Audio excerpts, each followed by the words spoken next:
I'm Allison Cruz here in Amelia County in Jetersville, and I'm for the soil.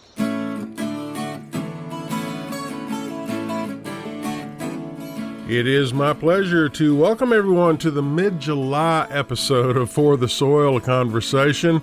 I'm your host, Jeff Ishee, and coming up on today's podcast, we'll be talking about the Chesapeake Bay, specifically how soil health impacts the Chesapeake Bay. We have a very special guest for you. But before we get to the podcast, I do want to remind everyone of the website forthesoil.org. That is the digit 4, thesoil.org. And we've got an area that we're focused on right now, and it's called the blog.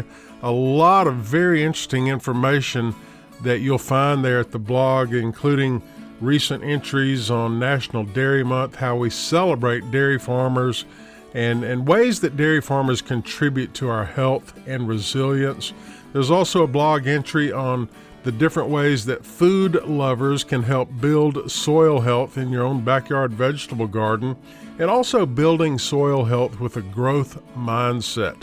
Just go to the website at forthesoil.org, and in the upper right menu bar there, you'll see the area that is entitled Blog. Just click on that and you'll see a lot of great information on soil health. Once again, the digit 4, thesoil.org, and then click on Blog. Oh, let's now get to today's podcast.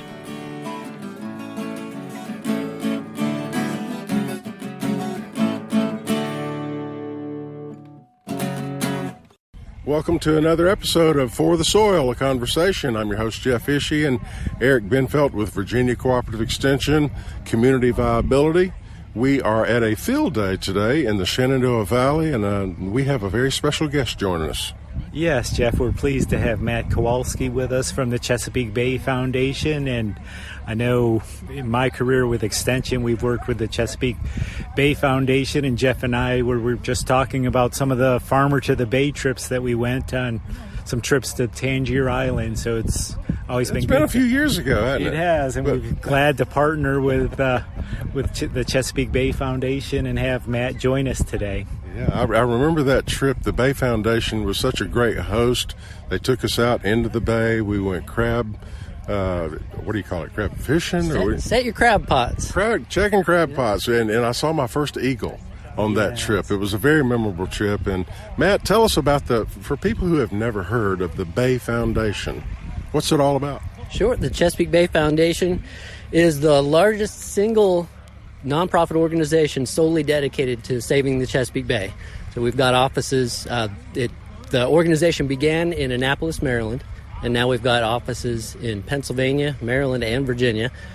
The Philip Merrill Center is a LEED certified building up there in Annapolis, and we try to make our buildings as sustainable as possible. There's a wonderful newer building, the Brock Environmental Center. It was actually a certified living building that met both the LEED Platinum certification, and then one step above and beyond that, it actually creates more energy than it uses and harvests rainwater. So all the water that's used on site comes from the rain as well. So it's pretty neat.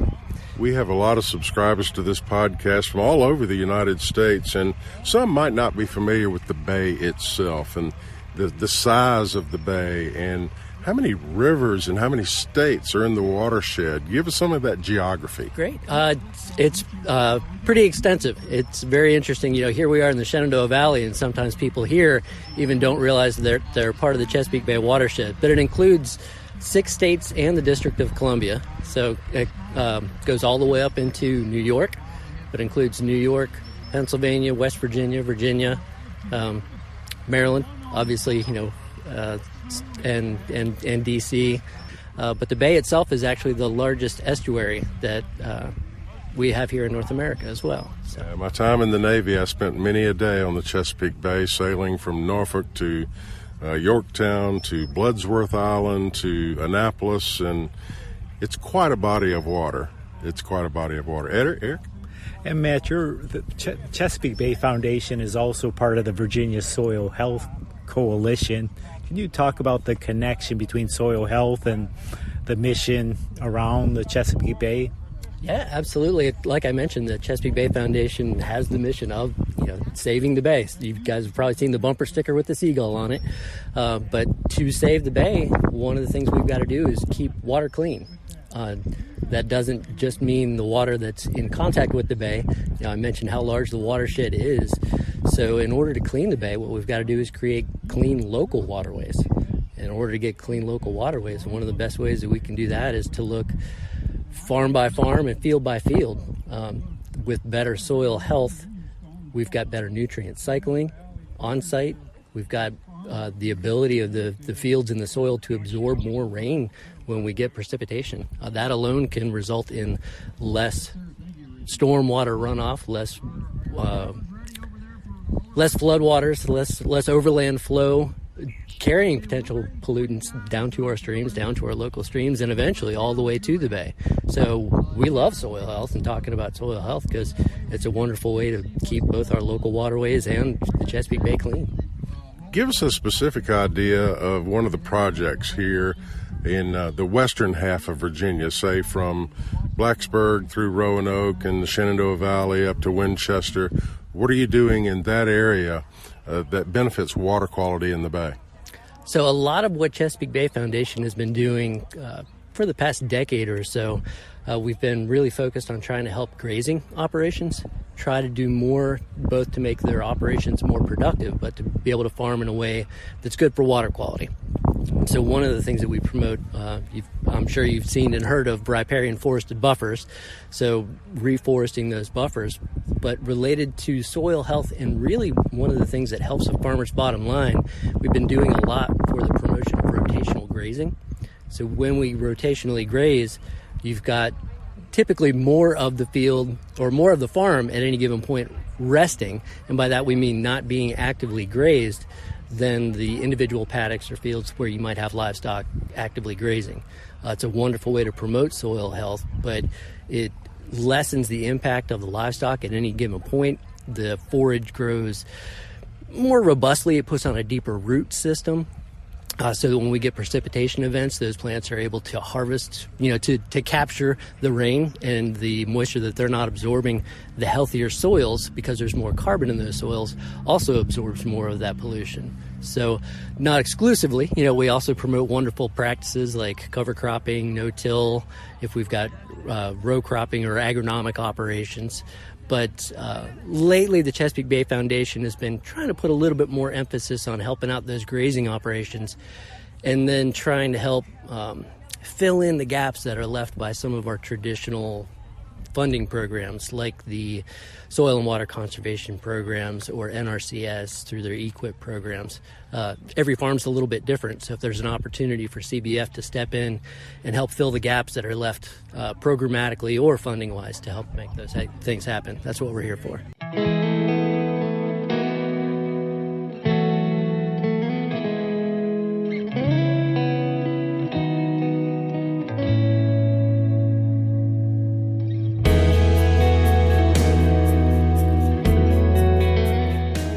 One of the core principles is the idea of energizing with diversity of crops, livestock, as well as enterprises.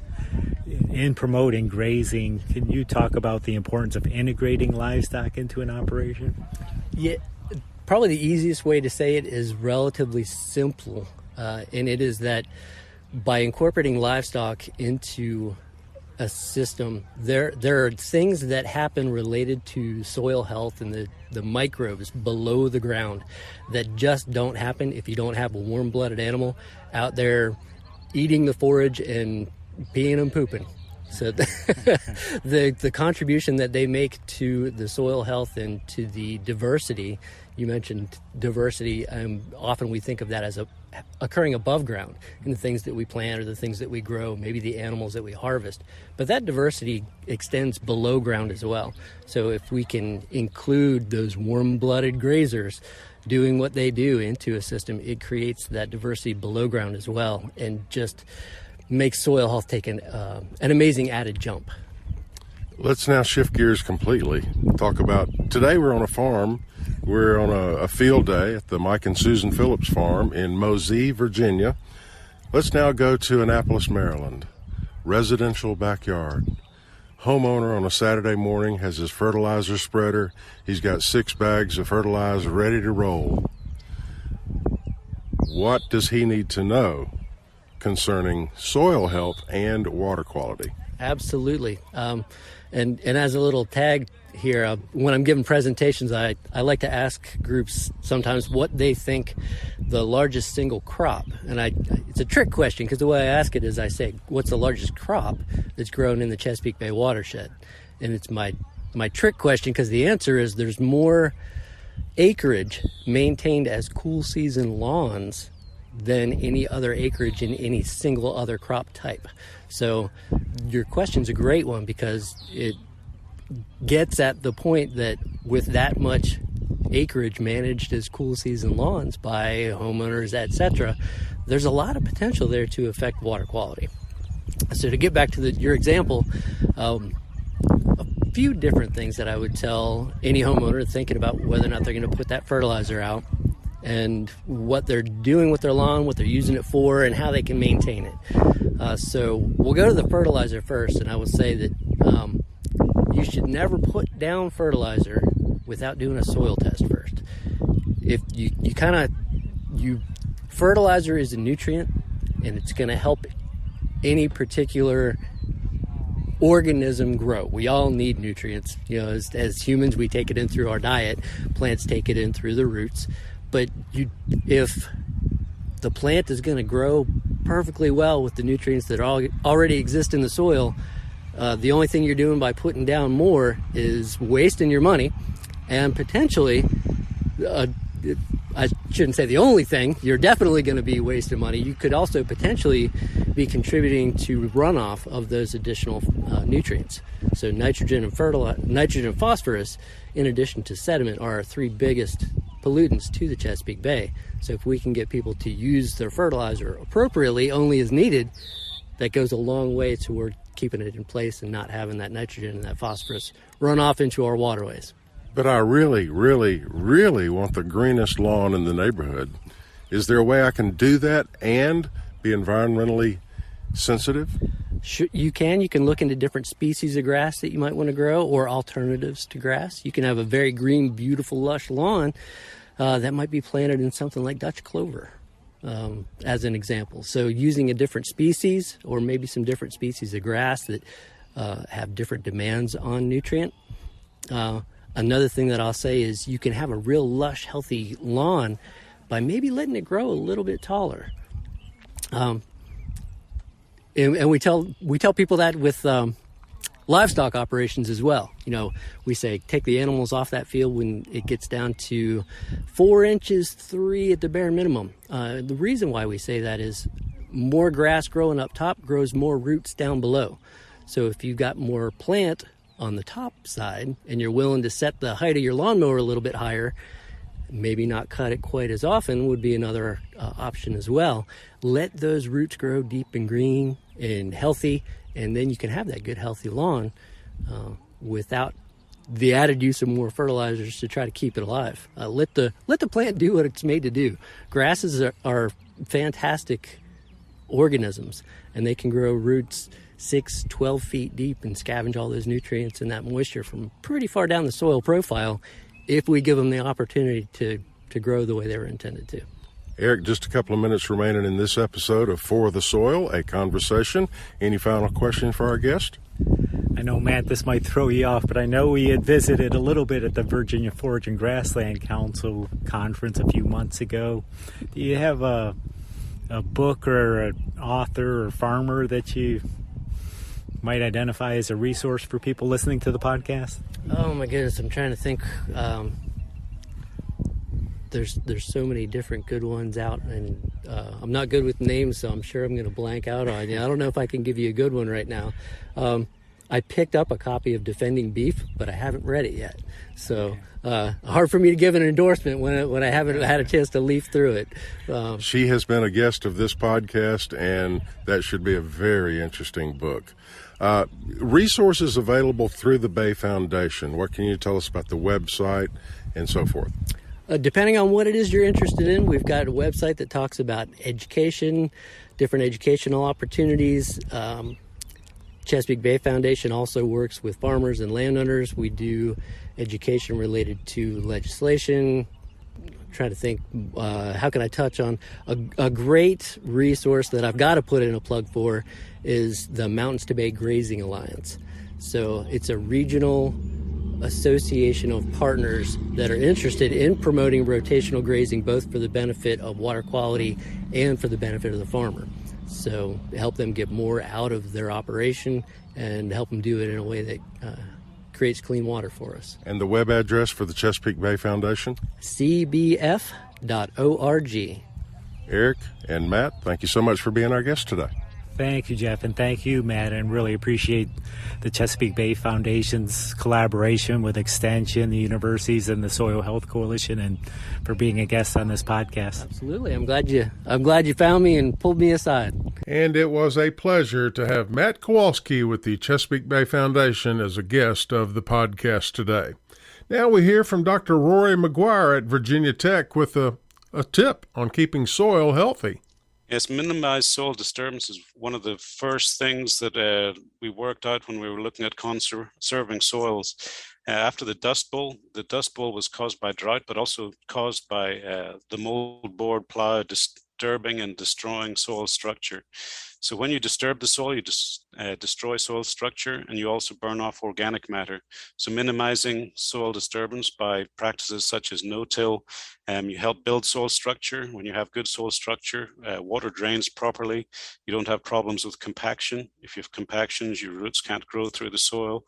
Minimizing soil disturbance by not moldboard plowing, doing conservation till or no-till is extremely important. Dr. Rory McGuire at Virginia Tech. And once again, you'll find more tips for keeping your soil healthy at our website, forthesoil.org.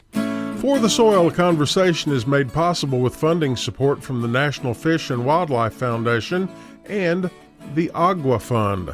Other partners include the U.S. Department of Agriculture's Natural Resources Conservation Service, Virginia Cooperative Extension, Virginia State University, Virginia Department of Conservation and Recreation, and partners of the Virginia Soil Health Coalition.